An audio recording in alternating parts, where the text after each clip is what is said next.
अस्सलाम वालेकुम, welcome back. आज का हमारा लेसन स्टूडेंट वीज़ा काउंसलर और स्टूडेंट प्रोसेसिंग ऑफिसर, इन दोनों पे हम डिटेल में बात करेंगे। बेसिकली कोई भी स्टूडेंट वीज़ा एक्सपर्ट जो होता है ना, किसी भी कंपनी के अंदर वो इन एक में से 2 जो है ना पोज़ीशंस पे काम कर रहा होता है। सम टाइम कुछ इस तरह की कंपनीज़ भी होती हैं कि जो एक एम्प्लॉयी होता है वो दोनों जगह पे काम कर रहा होता है, लेकिन टेक्निकली ये दोनों जो डेज़िग्नेशंस हैं, डोमेन्स हैं, ये अलग-अलग इनका पूरा जो है ना वो प्रोसेस है, ठीक है? इनकी रिस्पॉन्सिबिलिटीज़ अलग-अलग हैं। ये और तरह की वर्किंग होती है, ये और तरह की वर्किंग है। इसकी पूरी डिटेल जो है ना वो आज हम देखते हैं। सबसे पहले हम बात करते हैं स्टूडेंट वीज़ा काउंसलर की। ये बेसिकली इसका ताल्लुक किसी भी किस्म की इंक्वायरी के साथ होता है। यानी कि जैसे भी फॉर एग्ज़ाम्पल कोई भी कंपनी है, वो एडवर्टाइज़ करती है, ठीक है? फ़ेसबुक पे पोस्ट लगाती है, ठीक है? कि भई हम जो है ना वो ऑस्ट्रेलिया का स्टूडेंट वीज़े का काम कर रहे हैं। तो जब भी वो इंक्वायरी जनरेट होती है, कोई ना कोई पूछेगा डेफ़िनेटली कि भई हम इस कंट्री में इंटरेस्टेड हैं। तो वो इंक्वायरीज़ जितनी भी आएँगी ना, ये उसके साथ बातचीत करता है। इसका काम उन सारी इंक्वायरीज़ के साथ है, ठीक है? अगर इसकी डिटेल देखें तो इंक्वायरी से लेके स्टूडेंट को रजिस्टर्ड करने तक का जो प्रोसेस है सारा, जितने भी स्टेप्स हैं, ये इसका काम होता है स्टूडेंट वीज़ा काउंसलर का, ठीक है? अच्छा, इसके अंदर मेन इसका काम जो होता है ना स्टूडेंट वीज़ा काउंसलर का, वो असेसमेंट करनी होती है। क्योंकि देखें for example Australia student visa की ऐड लगी है, ठीक है? अब एक स्टूडेंट की इंक्वायरी आ गई, उसकी एजुकेशन में marks for example let's say 50% से कम है, ठीक है?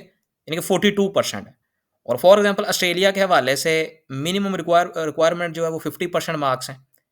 Just example.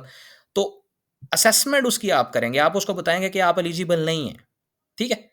तो ये जो स्टूडेंट वीज़ा काउंसलर होता है, ये असेसमेंट करता है और असेसमेंट जो होती है, बेसिकली वो 2 तरह की असेसमेंट मेनली होती है। एक तो ये कि कंट्री के हवाले से वो असेसमेंट करता है कि आप इस कंट्री में एलिजिबल नहीं हैं, ठीक है?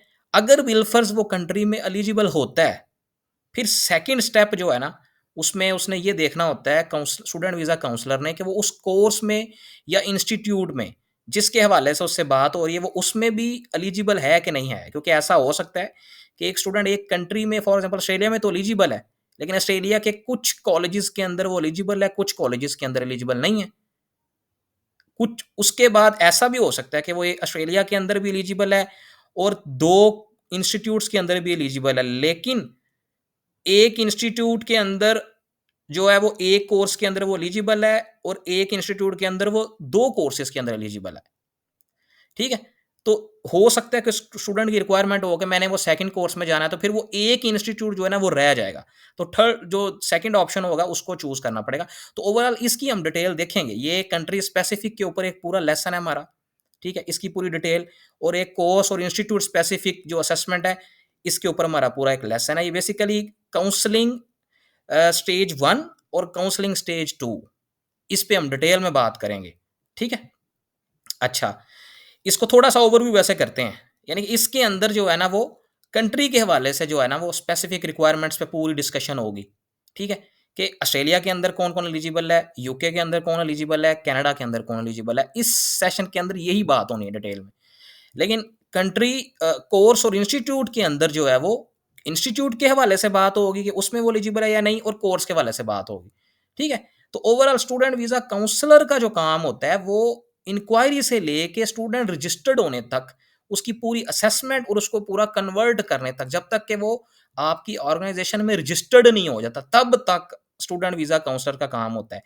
इसने उसकी इंक्वायरी सुननी होती हैं, उसकी पूरी डिटेल्स देखनी होती हैं। देखें कंट्री के अंदर एलिजिबल है, लेकिन उसके बाद कोर्सेज़ के हवाले से वो डिफरेंट रिक्वायरमेंट्स हो सकती हैं स्टूडेंट की, ये इन कोर्सेज़ मुझे रिक्वायर्ड हैं।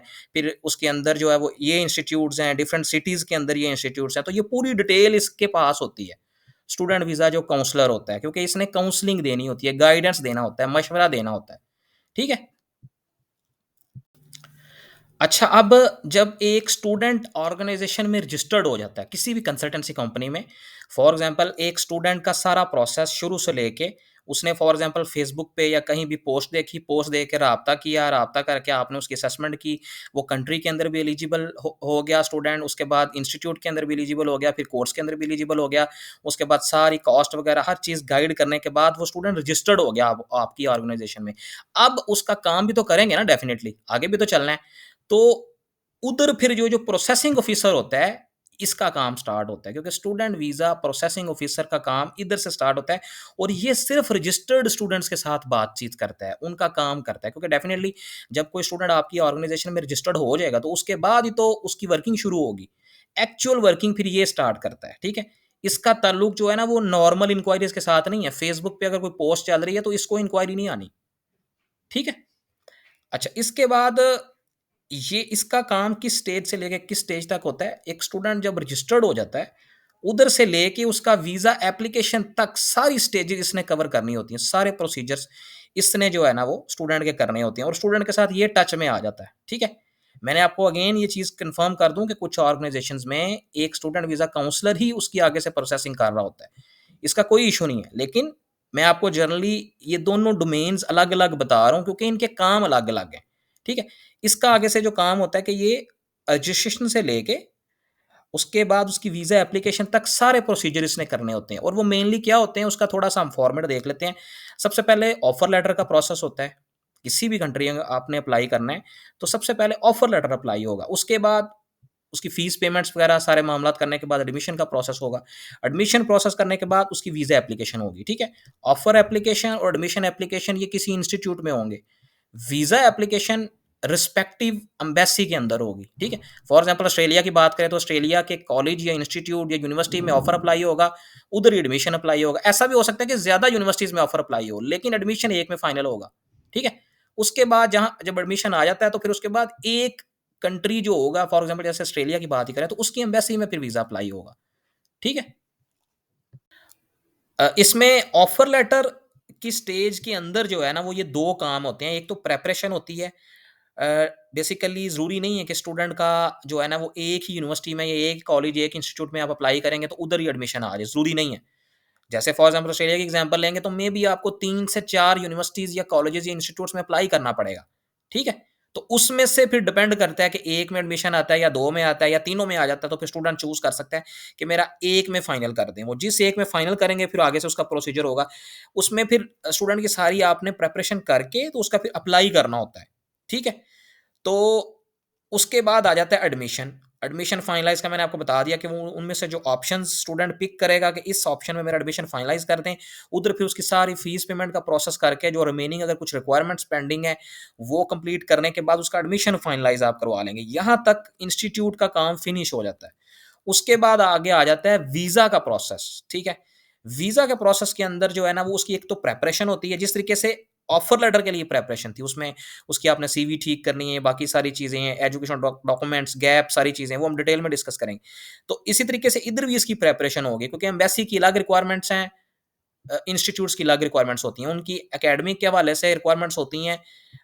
जो एम्बेसी है उसकी फाइनेंशियल और बाकी और भी काफ़ी चीज़ें इसमें आ जाती हैं। तो इसकी पूरी प्रिपरेशन आप करेंगे, करने के बाद उसकी एप्लीकेशन प्रॉपर सबमिट हो जाती है। तो ये ओवरऑल मैंने आपको ये चीज़ बता दी है कि ऑफर लेटर की प्रिपरेशन से लेके वीज़ा एप्लीकेशन सबमिट तक ये सारा काम जो है एज़ ए स्टूडेंट वीज़ा जो ऑफिसर है वो आप कर रहे होंगे।